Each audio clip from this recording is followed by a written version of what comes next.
24 மணி நேரம் நீங்க ஒரு நாள் ஃபுல்லா முருகா முருகா நினைச்சு கும்புறதை விட 24 நிமிஷம் வேற எதை பத்தி சிந்தனை நினைக்காம முருகனை நினைச்சீங்கன்னா இந்த முருக சக்திக்குள்ள உங்களுக்கு வந்துருவீங்க.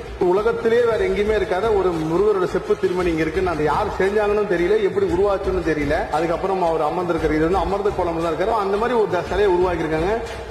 கந்தர்கோட்டம் போனா அந்த முருகரை பாத்தீங்கன்னாலே எனக்கு அழுதுரும். ஏன்னா குழந்தை மாதிரி இருப்பார் அந்த முருகர். இப்போ போனா முருகர் நம்மள போய் சிரிக்கிறது இருக்கும். நான் அது வந்து ஒரு வாட்டி 2 வாட்டி இல்ல, கிட்டத்தட்ட நான் எப்பெல்லாம் கந்தசாமி கோயிலுக்கு போனோம் அந்த முருகரை பார்த்தா நம்மள அறியாம கண் கலங்க. என்ன அவரு நம்மளை கூப்பிட்டு என்னப்பா எப்படி பார்க்கன்னு கேட்கிற மாதிரி அந்த முருகர். அந்த கோட்டைக்கோட்டம்ல இருக்கிற முத்துக்குமார சாமி வந்து மிகப்பெரிய அற்புதம் வாய்ந்தவர்.